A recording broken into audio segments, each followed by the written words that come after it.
विशाल का तबादला मुंबई में हुआ तो रमा यह सोचकर खुश हो उठी कि चलो इसी बहाने फिल्मी कलाकारों से मुलाकात हो जाएगी।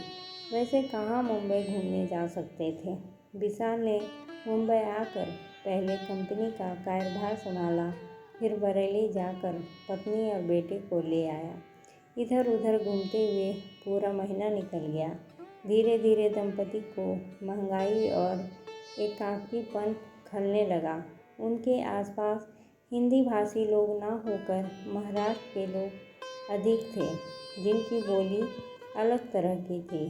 काफ़ी मशक्क़त के बाद उन्हें तीसरे माले पर एक कमरे का फ्लैट मिला था, जिसके आगे के बरामदे में उन्होंने रसोई और बैठने का स्थान बना लिया था।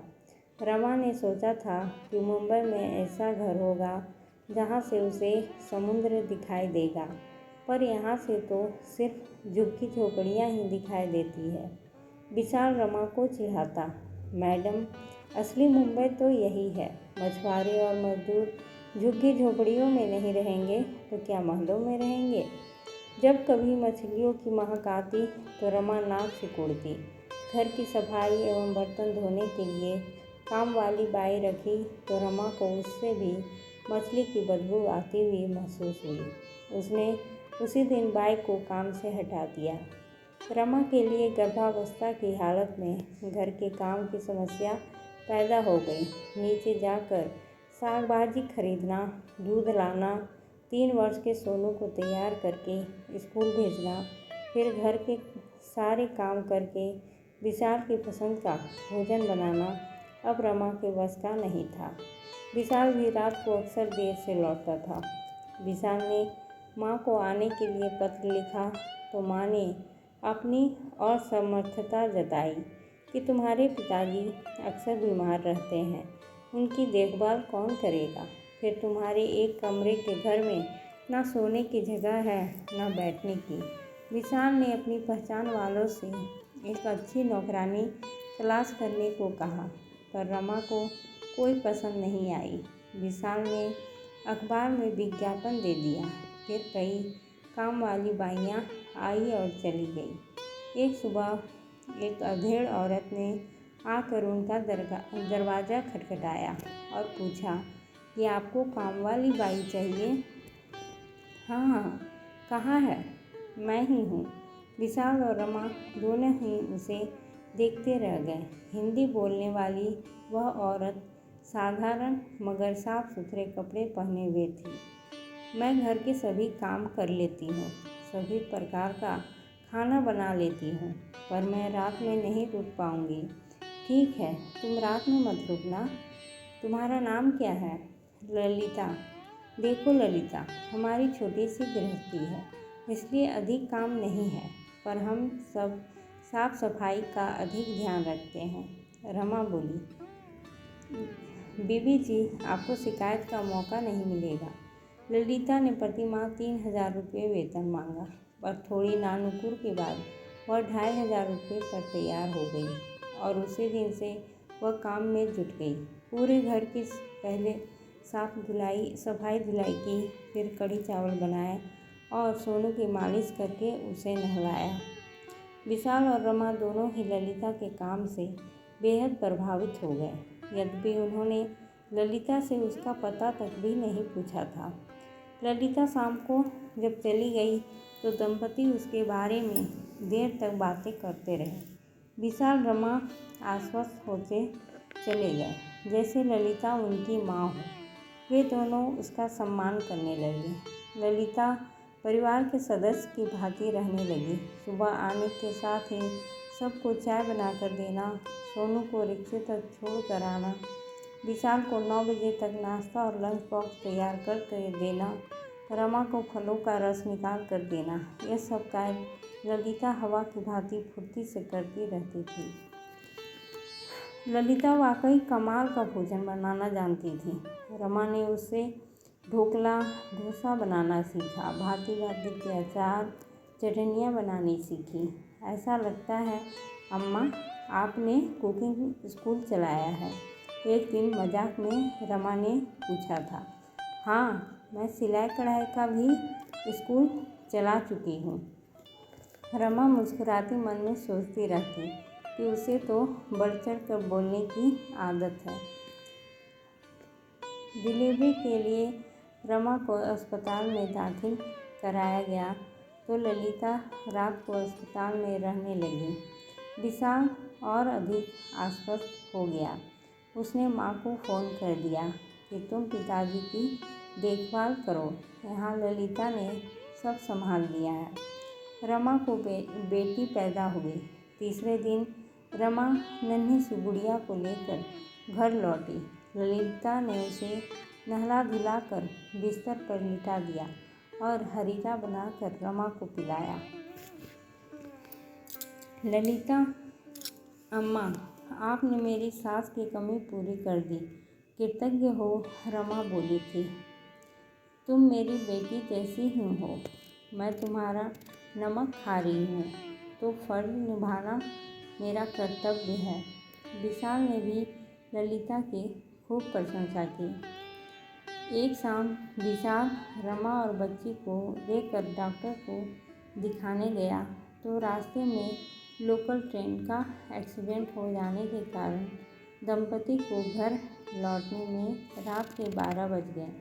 घर में ताला लगा देख दोनों अवाक रह गए। अपने पास रखी दूसरी चाबी से उन्होंने ताला खोला और आसपास नजरें दौड़ाकर ललिता को तलाश करने लगे। चिंता की बात यह थी कि ललिता सोनू को भी अपने साथ ले गई थी। विशाल और रमा के मन में ललिता के प्रति आक्रोश उमड़ पड़ा था। रमा बोली, यह ललिता भी अजीब नौकरानी है। एक रात यहीं रह जाती तो क्या हो जाता? सोनू को क्यों ले गई? बच्चे की चिंता पति पत्नी को काटने लगी। पता नहीं ललिता का घर किस प्रकार का होगा। सोनू चैन से सो पाएगा या नहीं? पूरी रात चिंता में गुजारने के पश्चात जब सुबह होने पर भी ललिता अपने निर्धारित समय पर नहीं लौटी तो रमा रोने लगी। नौकरानी मेरे बेटे को चोरी करके ले गई। पता नहीं मेरा सोनू किस हाल में होगा। विशाल को भी यही लग रहा था कि ललिता ने जानबूझकर सोनू का अपहरण कर लिया है। नौकरों का क्या विश्वास, बच्चे को कहीं बेच दे या फिर मोटी रकम की मांग करें। ललिता के प्रति शक बढ़ने का कारण यह भी था कि वह प्रतिदिन उस वक्त तक आ जाती थी। रमा के रोने की आवाज़ सुनकर आसपास के लोग जमा होकर कारण पूछने लगे। फिर सब लोग विशाल को पुलिस को सूचित करने की सलाह देने लगे। विशाल को भी यही उचित लगा। वह सोनू की तस्वीर लेकर पुलिस थाने जा पहुंचा। ललिता के खिलाफ बेटे के अपहरण की रिपोर्ट पुलिस थाने में दर्ज करा कर वह लौटा तो पुलिस वाले भी साथ आ गए और रमा से पूछताछ करने लगे। रमा रो रो कर ललिता के प्रति आक्रोश उगलते जा रही थी।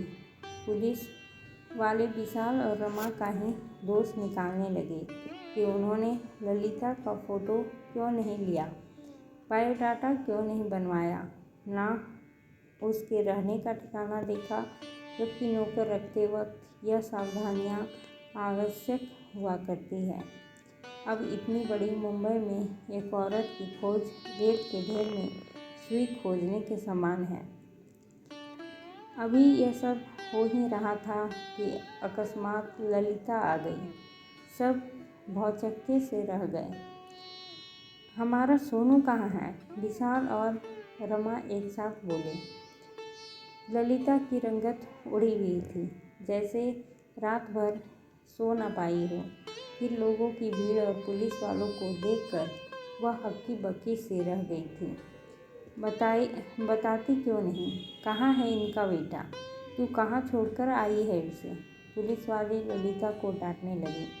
अस्पताल में ललिता रोने लगी। अस्पताल में? विशाल के मुंह से निकला। हाँ साहब, आपका बेटा अस्पताल में है। कल जब आप लोग चले गए थे तो सोनू सीढ़ियों पर से गिर पड़ा।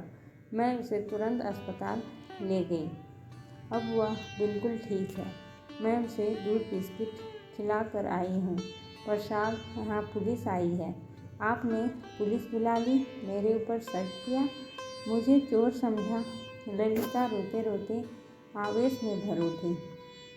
मैं मेहनत करके खाती हूँ, किसी पर बोझ नहीं बनती। आप लोगों से अपनापन पा कर लगा आपके साथ ही जीवन गुजर जाएगा।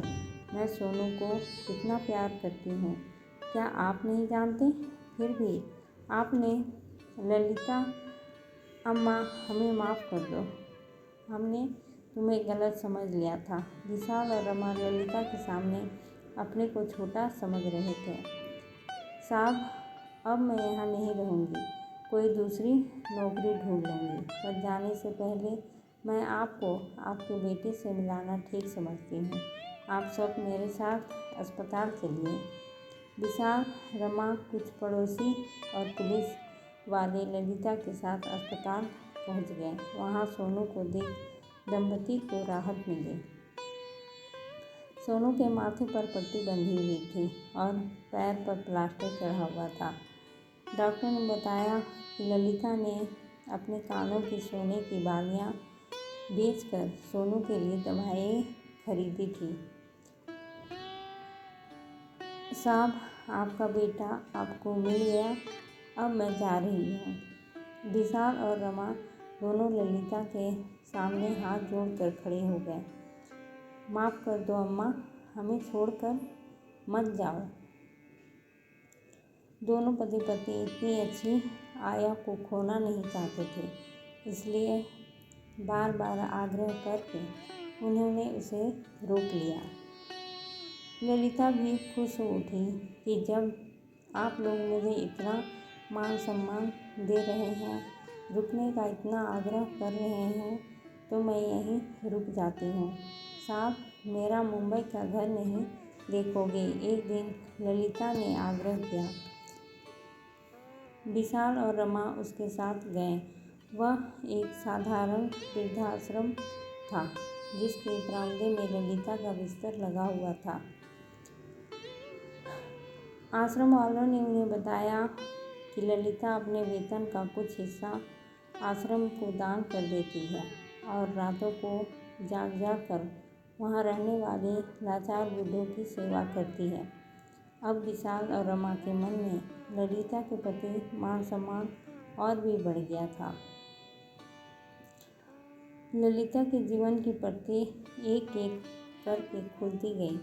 उस विधवा औरत ने अपने बेटे को पालने के लिए भारी संघर्ष किए, मगर बहू ने अपने व्यवहार से उसे आहत कर दिया था। अतः वह अपने बेटे बहू से अलग इस वृद्धाश्रम में रह रही थी। संघर्ष ही तो जीवन है। ललिता मुस्कुरा रही थी। दोस्तों, आपको ये कहानी कैसी लगी? अगर अच्छी लगी हो तो लाइक, शेयर और सब्सक्राइब करें। धन्यवाद।